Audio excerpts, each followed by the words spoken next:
Good day, Mr. Briggs. Please select an agent for your next mission. Scanning Imperial Agent Database. Qualified agent found. Agent ID, Omer Golan-Joel. Agent cover story, President, Stellagama Publishing. Details as follows. Greetings, travelers, and welcome to Traveler Mayday Mayday 2022, sponsored by Cyborg Prime Games. You can find my Facebook page by searching for my name in the Facebook search tool, or find a link in the video description below. Thanks for joining us for the 4th annual Mayday Mayday Traveler Day event. It's a day we celebrate Traveler and all its editions and offshoots for all the fun times it's given us around the gaming table with friends and family. I'm your host, Frank Succardi, also known as Cyborg Prime, and today I'm happy to introduce our guest, my friend Omer Golan-Joel of Stellagama Publishing. Welcome, Omer. Hi. How are you? Doing well, given the political situation here in Israel, but everything is fine with me right now. Oh, good. This is the 4th time you sat for an interview for the Mayday event, and you've been here since the beginning, so thank you very much. You're welcome. So, Omer, tell us a little bit about yourself. Introduce yourself. Who are you, and what do you do? I'm a 40 years old translator in my job, that is Hebrew English translator and content writer. And recently I moved somewhat away from my old job into part-time, almost full-time RPG publishing. Awesome. For Cepheus Engine and other systems, but especially Cepheus Engine and its derivatives such as Cepheus Deluxe. Mm-hmm. So right now I'm running Stellagama Publishing, which is probably one of the leading Cepheus Engine publishers. Mm-hmm. And we have great plans for the coming future, for the coming year. Fantastic. I noticed that you had a lot of your titles are bestsellers on DriveThru RPG, so congratulations. Thank you very much, and things are progressing very well. God willing, we will have a Mithril bestseller within a few months. Fantastic. My dream. I'll get there someday. So tell us, Yes. where are you from, and where did you grow up? I was born in the States and moved to Israel at the age of 4. And right now, I studied for a master's degree in geography, of all things, and urban planning, but I ended up doing very different things in my life because there were very few jobs in this field, and most of them were in municipal settings, which aren't very pleasant, to say the least. Okay. So, do you have any hobbies aside from gaming? Yes, cooking especially. Uh-huh. I cook a lot of food for me, for my wife, for the family. I spend about an hour every day in the kitchen. All sorts of food. I'm trying to eat a bit healthier than before, but still. You actually put out a cookbook at one point. Yes, it wasn't written by me. It was written by another person, Uh-huh. but by Hannah Saunders, and it was published through Stellagama Publishing. It's very good. I know her personally, and her cooking is excellent, simply excellent. Was that castles and casseroles or something like that? Cauldrons and casseroles. Cauldrons and casseroles, right? Yeah, clever name. I always remembered it. Yes, it's highly recommended. Yeah, cool. So you like cooking? Do you like a particular kind of cooking? Like, you just do you just cook like local recipes, or No, do you like? everything and a much wider range of tastes than my wife usually eats. We sometimes eat different things because I like to eat all sorts of weird stuff, and my wife eats simple local staples. Mm-hmm. She has very simple taste, but cakes are another thing that I'm trying to avoid. But both of us are very, very enthusiastic into cakes. Uh-huh. Tell me about your love of sci-fi. Do you have a favorite sci-fi book, TV show, or movie that you love or that inspires you? I grew up in the 90s, so A lot of the books I read were from the 70s because it took a lot of time for stuff to get translated and brought to Israel back then. Mm-hmm. So I grew up on Larry Niven, Arthur C. Clarke, and of course Heinlein, all the classics. Mm-hmm. Cornell, read them in my adolescence quite a lot. Then I got cable TV, so I had Babylon 5, which is excellent. I think it's one of the better sci-fi shows Yes. out there. And more recently, I play sci-fi video games ranging from Star Control 2 in the 90s to Mass Effect in the recent decade. Do you prefer sci-fi role-playing games for your video games, or is it just pretty much any kind of sci-fi thing? Anything sci-fi, also fantasy, but especially sci-fi, Mm-hmm. of all sorts, of all kinds, both in video games, in books, of course, and in television or film. I don't belong to any single fandom. That is, I consume everything. I think it's a good idea to have a broad taste, not to be Yes. too focused on one thing. I like all science fiction pretty much. I don't really hate anything. Yes. So I think people in fandom sometimes miss a lot. You have to yeah, broaden your horizons. yeah. I'm like, hey, Star Trek, don't fight with Star Wars. Let's just all be star friends. Yeah. Yes, just read everything, watch everything, play everything. Exactly. A lot of great stuff out there. Right. So, what was your first role-playing game? How did you get into gaming? I got into Dungeons and Dragons, Advanced Dungeons and Dragons Second Edition. Mm-hmm. It was the only game we could get. Again, 90s in Israel, we weren't very well developed in this domain. We only had Second Edition AD&D, and we had the Basic and Expert D&D from an older issue, but everything was out of print back then in 1997. We got a few old dice. We started playing. We didn't know anything, how to play or everything like that, but it was fun to learn as we go. Mm-hmm. And then I got into Shadowrun and Traveller. Shadowrun, of course, is very complex. I don't play it much right now because it doesn't fit my taste in terms of mechanics. Mm-hmm. In recent years, when you're a teenager and you have free time, it's much easier to play very complex games. But when you go up and you have your limited 3-hour session per week for each game, and you have to cram as much material as you can into the session to have the best enjoyment. Right. So I play somewhat simpler games right now. Shadowrun is one of the best settings out there. Very gonzo, very cool, Mm-hmm. but the mechanics don't fit it, I think. I haven't played the recent editions, but I enjoyed the dice pools and things of the first and second edition. Also enjoyed it, but again, it was extremely fun back then. But then I started finding that introducing new players to it was difficult. I might get back to it, Mm-hmm. or to one of its of retro clones.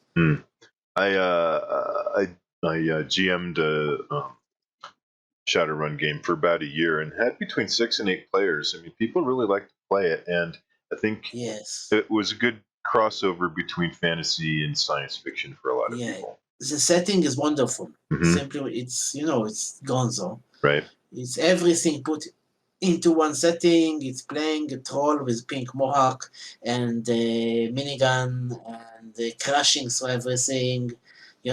Big, all out gonzo. Yeah. I think it plays best in the pink mohawks mode of play rather than the mirror shares mode of play. If you know the modes. That is playing it is more realistic cyberpunk. I don't think it's the best game for this. Mm. It plays best if you just go all out with a gonzo, with badass cool stuff. My players ended up being so rich that they found other reasons to adventure because money wasn't really an issue anymore. But it was funny because Yes, some of the players Yes. never spent any money, and the other players got mad, and they're like, "Well, hey, I'm a biker. I don't have, I sleep on the floor. I don't have any expenses." Yes. Traveler, it could happen as well. Right, right, Because the main advancement in classic Traveler is gaining money, gaining reputation, gaining influence.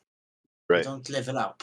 right, Yes. right. You All level up right. through gear, I guess, through like bigger ships and Yes, hiring and crew eventually, entourage.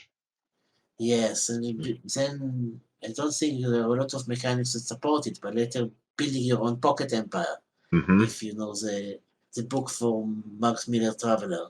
Right, right, I don't think it's the only system that should be for it, but it's one of the systems. You start as a scout with an old ship, and you end up emperor. I right. think it's one of the coolest things one of coolest campaigns I should run in the future. Yeah, yeah, yeah. That's I've always played in my own Traveler universe, but it's modeled loosely off the official setting, just as background stuff. Because usually my players like to play around on the frontier, so it's kind of far removed from the Empire's business. Um, Yes. so yeah, it's cool that everybody can play it a different way, the way that suits them. Yes, I think that I rarely play the official setting. I am developing some sort of fan version of the setting set in the Dark Nebula. If you know, wrote fanzine with it called Darkest Stars. And but still, most of the stuff I do is original settings rather than the official one. Right. So how did you first find out about Traveler? What drew you to it? Well, I was buying Shadowrun books. Back then, again, no official importation of the books, almost no internet purchases. So this guy who was importing it from abroad on business trips, he decided to sell it. He had a certain stock of it, so I talked with him, and we met at the crossroads in my town, and he sold a lot of books out of his car's trunk, simply. One of Yes, he was It on the seems a way little to shady. military. Yes, he was completely shady because it again with all the how the stuff works in the 90s. Right here, it was very very strange, but still, one of the book he sold me Shadowrun books and said, "Well, I have another thing which is very very rare, which was and I'm selling it very cheap." And it was old 9 books in books 0 to 8 in one volume, Mm, a reprint of Classic Traveler. So I bought it, and I was hooked. It was it's science fiction like it should be. Some of it was it wasn't the didn't have Shadowrun's production quality. It's an older book, right. but it has a soul, one of the biggest souls a system could have, a role playing game could have. It was Oh, like go on.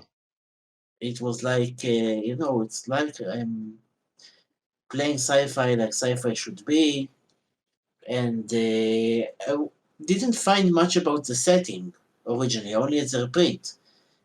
But I read online. It was beginning of the internet, so started reading about the setting. Then the main introduction I had to the Third Imperium was New Era uh, 102048, if you know. Hmm. It was a setting, put an official setting, which I'm not sure it's canonical right now, but official setting put out in the early 2000s, which took the new era of classic of Traveler and took it 48 years into the future, and it has all this epic space opera stuff in it. Right, right. Yeah. Um, so one of the things about Traveler that appeals to people is the character creation, the subsector creation, making systems and planets. What aspects of Traveler appeal to you? What did you spend all your time doing when you first started? Originally, originally it's building settings and simply generating space. You had tools to describe your universe Mm-hmm. and everything in it, thinking about stuff, inventing universes, building ships, building worlds. Later, it's of course running it to people. Mm-hmm. And you can run anything you want in Classic Traveler. It's very modular. It's very flexible for modification. It doesn't get in your way in terms of rules, which is a very good thing. There are very popular rule sets right now of other games, which are very, very difficult to modify without breaking everything. Classic Traveler, everything is separate, so you want to plug in another combat system, no problem. You want to change character generation, no problem. Everything is plug and play. That's a good point. Yes, it's one So of the best systems to write house rules for and write material for. It encourages this. that's one of the things that drew me to it as well was the modularity. Like you could just buy the books that you wanted. You know, you didn't have to own if you never were a merchant or a noble, you didn't have to have those books. And so that saved you some money.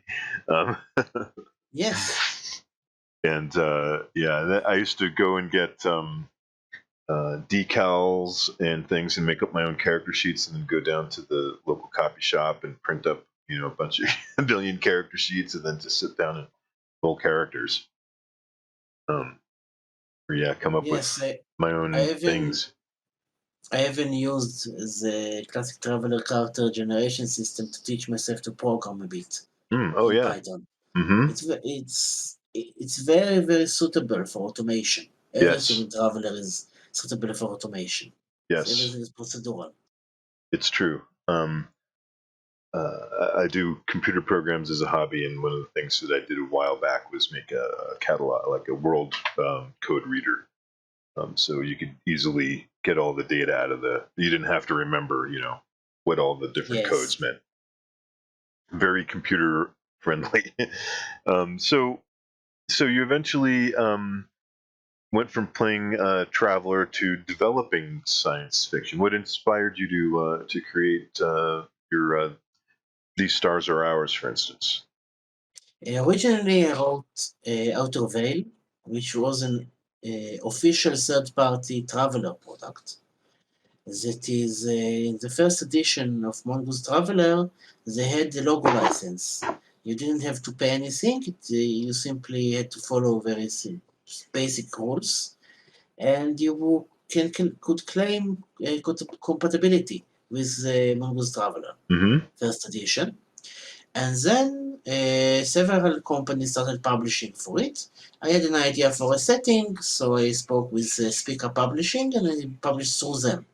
Outer Veil, which was my first commercial role-playing game product, which is a near future, near Earth setting inspired by aliens and System Shock and several other things. I think I learned a lot since then. If I were to write it again today, it would have looked very, very different. What would you change? More focus on adventure and less on simply having a full sector of worlds with stats. More details for every world, more details for every faction. Again, less focus on the bigger picture, because at the end of the day, when you sit and play, much of what you do is in the smaller scale, at least until very very late in the campaign. And I think there are several approaches to designing a setting book in any RPG. Mm-hmm. One of them is the top-down method, which several people use, which is you build the sector, for example, Traveler, you roll up the sector, then you decide how the government works, how the corporation works, and then you go down, and if you still have space in your book, you start doing a write-up for every world. But in Outer Veil, I didn't do a write-up for each world, much of it was dry stats for things. I think it was one of my mistakes. Hmm. It should have been smaller and more focused again on actual play. One of the things I did in the Stars or Ours was to make sure that every paragraph has at least one adventure hook. So you could actually sit and use everything in its history, in its setting material. It still had a lot of fluff, but still everything in it you could use it and play. Mm-hmm. I liked. Well, I noticed that there's a lot of unique careers listed. Do you have a favorite career? Right now, you say about you speak about Outer Veil or about the Stars of These Ours? stars are ours. Everything alien is fun. That is especially the CSEC, the reptilian alien race. I really like designing them. Mm-hmm. One of the fun things is the events in each career, which Cepheus Engine didn't have. Mongoose Traveller did have something similar, and then you add flavor to it in using the events, and it lets you create characters who are more connected to the setting. Okay. Like in what way? Yeah, I mean they're like specific events for that are pulled out Specifically, of the setting.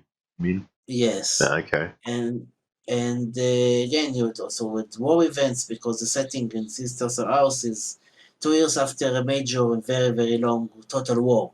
So everyone was touched by the war somehow, and because you had a digital history, once you generate your character and you know how many terms he served, you could then say, well, he fought in this battle or that battle, Right. Okay. which could be very cool if you're more into the settings lore. Right now, by the way, we'll get to it later. We're working about a sequel.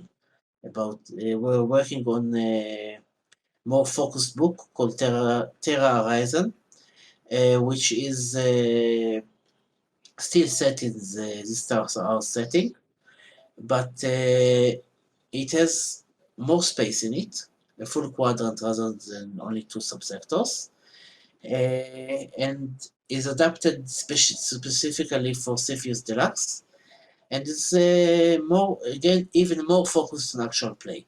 I noticed that you really put a lot of work into the lore of these stars are ours, and there's even logos for the different companies and factions and stuff, and yeah, it's Yes, a lot of work I see. was put into there. Yes, a lot of work, a lot of art.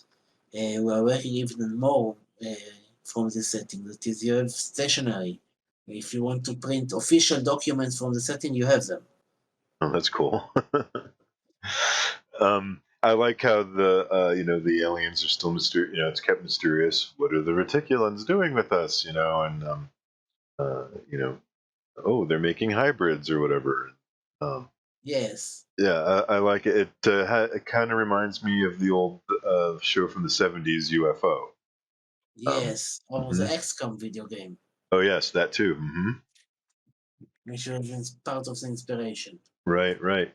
So this year's theme is agents. Do you have a favorite sci-fi agent? It can be anybody from low tech, like the Prisoner and the Saint, all the way up to James Bond, or it could be somebody from could be Garrick, or somebody from Star Trek or Star Wars. Is there or any sci-fi property? Do you have a sci-fi agent that you like?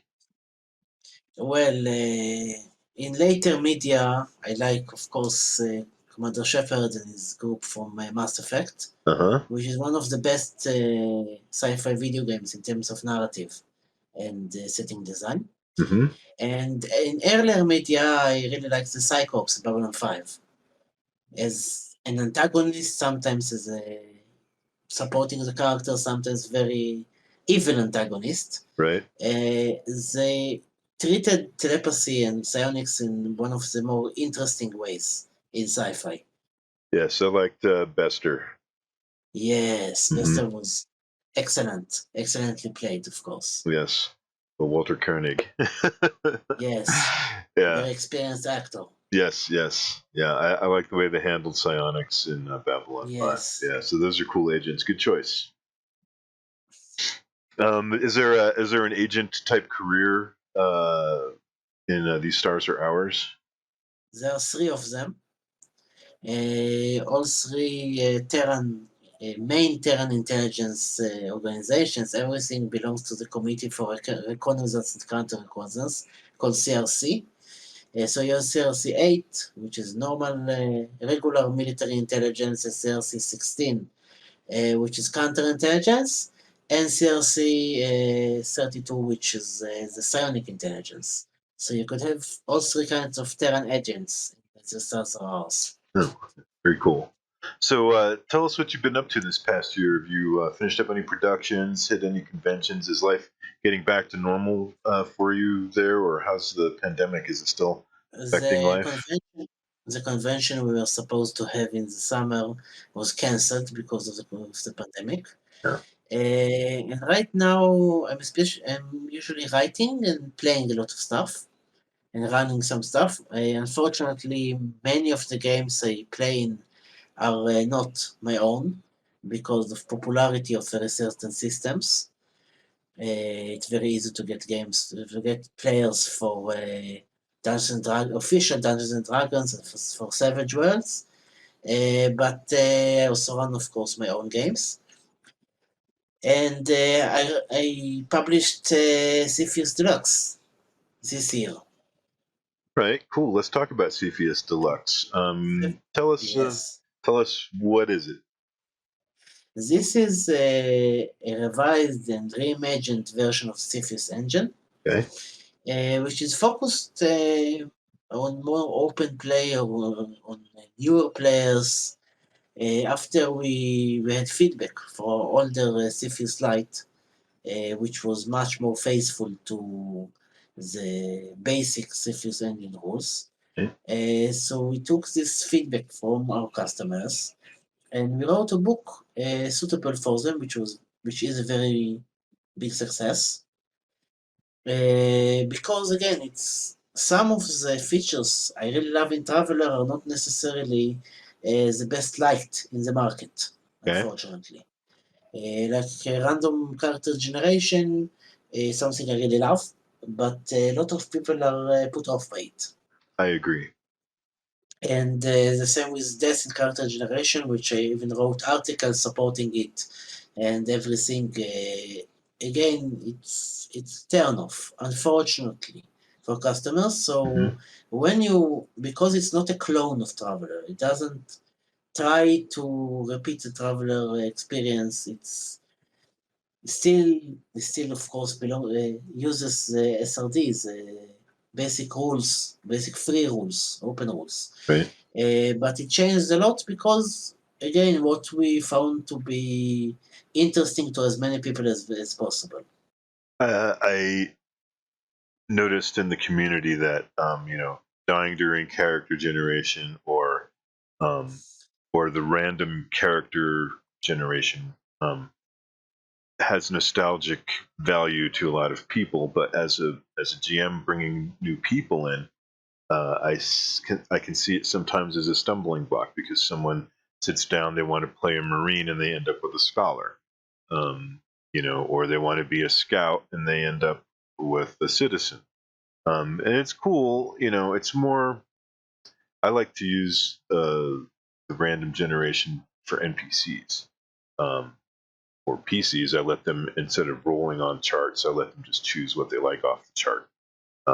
Yes, it's more difficult to balance because when you have a random character generation, the dice speak simply, and because of probabilities, you could simply make sure that most characters are balanced, or except for people who are very lucky or unlucky.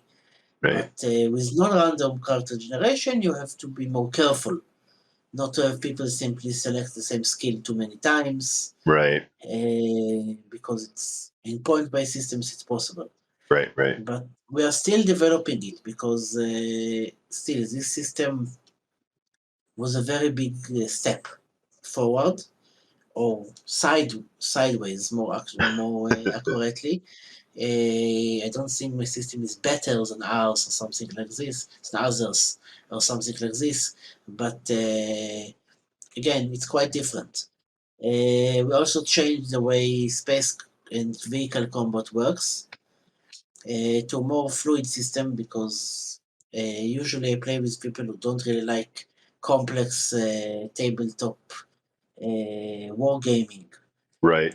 which some of the Traveler versions use. Again, I liked the original system with its vector movement and everything, but I find that people usually in actual plays are less interested in this.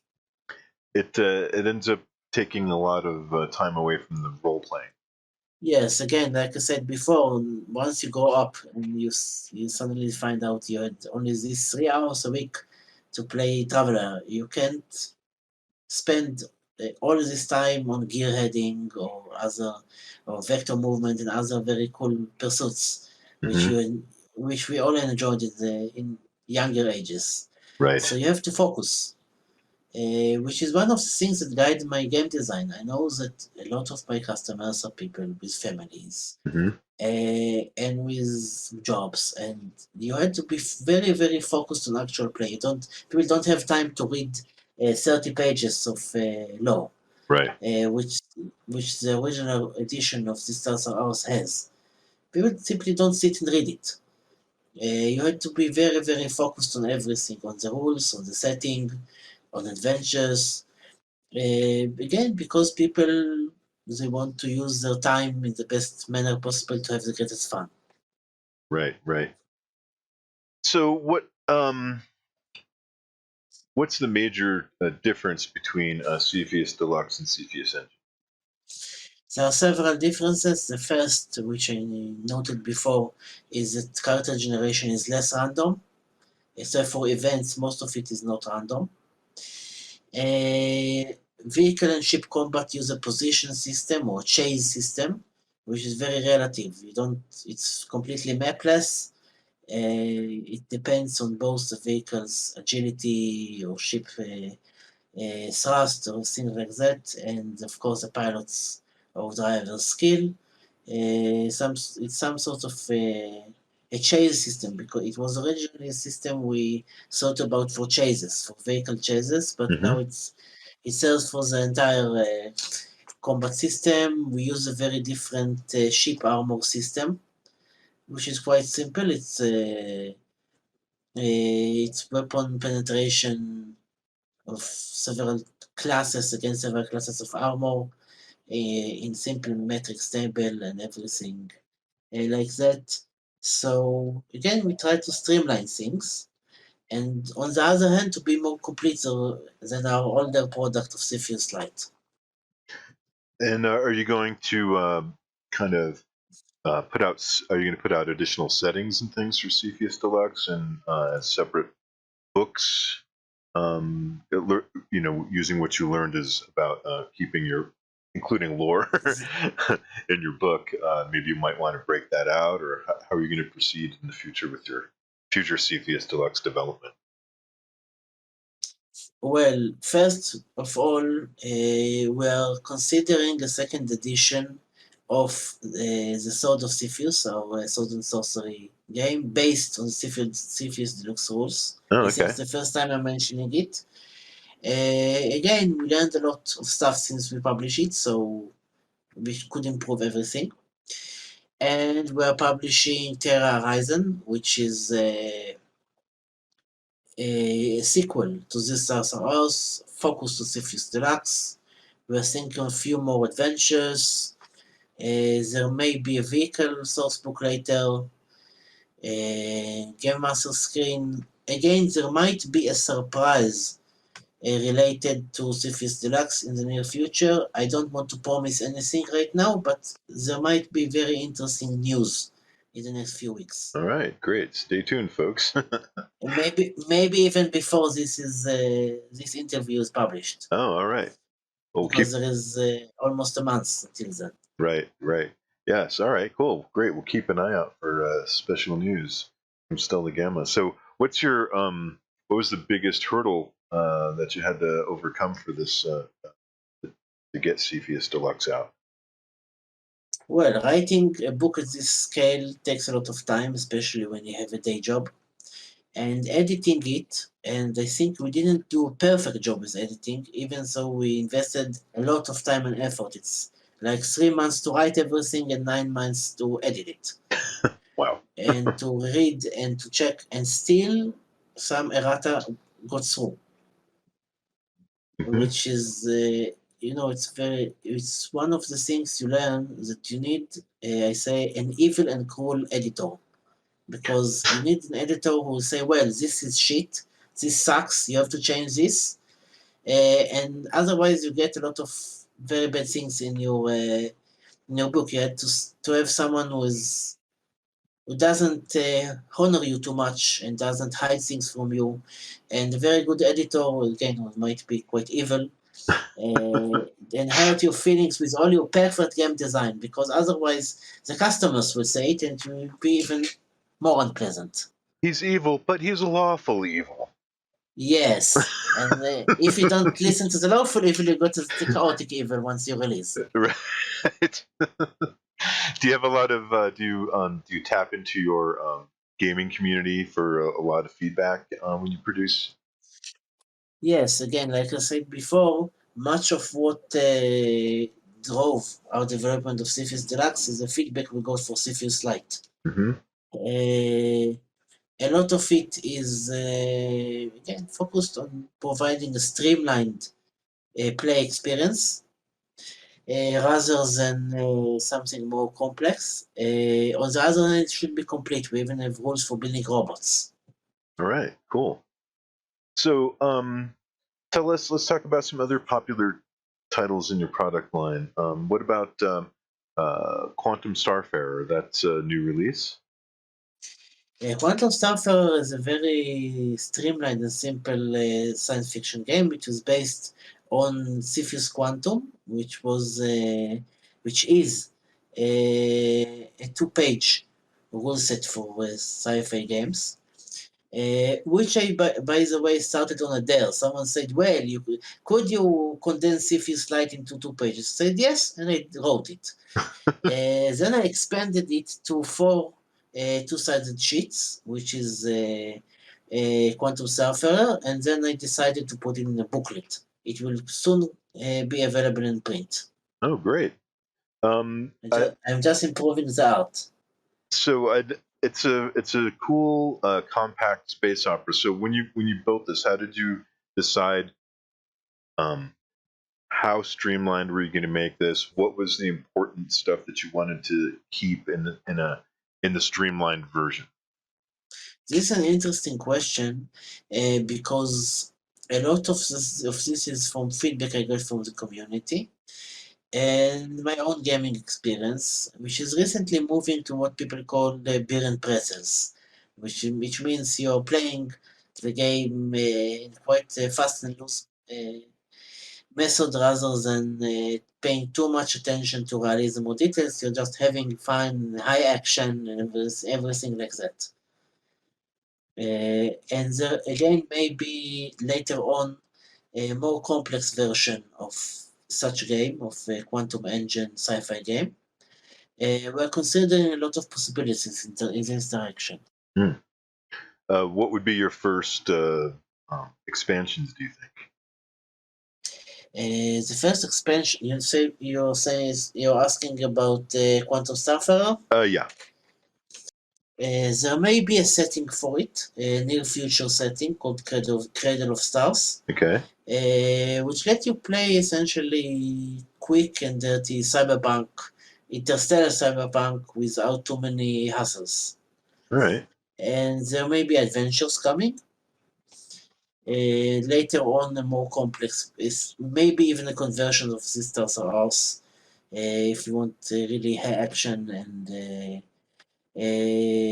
rule slide version of Sisters or House. We will see about that. We're still considering this.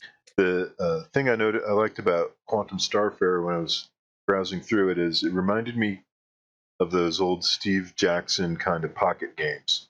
You know, they came in a little plastic clamshell, well, not clamshell, but like a little plastic box, like Car Wars.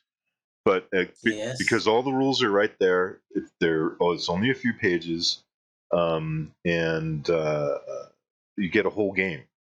And it's like you can get started. It's like, hey, you want to play a game? We don't have to really learn a bunch of rules, um, and you can just it's portable. I like the Yes. idea. It's more Yes. for casual play, I guess. Is kind of where Yes, I'm going because with it. casual play or beer and pretzels play, which is Mm-hmm. the term I like to use, is more common. That is, a lot of people, again, like I said, they don't have the time to sit and design all the cool stuff we use to design the younger people. And they simply want to sit and play and have this fun. A lot of people simply have 3 hours a week and that's it to Mm-hmm. play. And you have to have it. You need fast moving action. You need rules don't get in your way. You need a book you could easily carry everywhere. And again, it's the direction I'm going to. A lot of people are going to the opposite direction of more complex games, but I Mm-hmm. think this is something I like to do is simplify stuff and learn how to abstract and how to make things simple without losing the fun. So, what other big sellers do you have in your product line? There is the Sword of Cepheus, which is with sword and sorcery rule set, using the Cepheus Light engine. And that's less D&D and more like Yeah, more Sumeria, Conan. like more Conan. Yeah, yes, Conan, Elric, everything which is more where magic is dangerous and you don't just walk around throwing fireballs stuff, you summon demons and do all this shady stuff, and you could get into trouble for failing too badly. Mm-hmm. With spellcasting, again, like old sword and sorcery books, and it focuses on warriors and barbarians and people who are like, may use sorcery, but are careful with it, and the sword is still mightier than the spell. Is that system skill based or class based? It's skill based. It works like Cepheus Oh Engine, yeah, right. completely skill based. Okay. Magic is also skill based. You can essentially cast as many spells as you want per day, but every time you cast, it takes time. It takes about 10 minutes usually, Uh-huh. and you have the risk of mishap. That is, you have a risk of failing very, very badly, especially if you're not very skilled. Mm-hmm. So, do you have the equivalent of careers? Yes, it has careers. It works again like Cepheus Engine in a lot of respects. What are some of Uh, the careers? there is sorcerer and shaman and barbarian and noble and commoner and so on. Okay. I was just racking my brain. I was like, okay, barbarian and wizard. What else? Like everybody is a barbarian in the Conan movies. Yes. All right, cool. Yeah, well, that seems to be having pretty huge success over on Drive Through RPG as well. Yes. So, So what are your plans for the upcoming year? Do you have any? we're working on Terra Horizon, Mm-hmm. or Reason, I don't remember how to pronounce it correctly, which is a sequel for Sisters of Ours, with more focused on play and built for Cepheus Deluxe. We are tentatively planning a second edition of the Sword of Cepheus. Mm-hmm. We are planning conversion of all our older source books to Cepheus Deluxe, like Uranium Fever and Our Adventures. Uh-huh. We are now working in partnership to have better virtual tabletop support for our games. Part of which we probably know very well, is maps. Uh-huh. Part of which is that we are looking for a developer to create a character sheet for us on Roll20. For Oh, Cepheus uh-huh. Deluxe, it's very difficult work, so of course it's expensive because it's professional work. Right. But I think it will really support us because recently, since the pandemic, many people, even I say most people, play online. Yes. So Yeah. you need character sheets for it. We have a very good character sheet on Foundry, and which is another virtual tabletop, and we had on Roll VTT, which is another much newer virtual tabletop, but on Uh-huh. Roll20 we don't have yet for it. We have for our other systems. I tried to make a character sheet for Roll20. It was super difficult because you had to make it in like 2 different windows. But since I attempted that, they've revamped their character sheet system, and I don't know how it is now, but I've heard that it's easier. So hopefully you'll have some luck finding somebody that can do that. Yes. Because it was pretty tricky before, and I have experience doing it, so I was like, this is madness.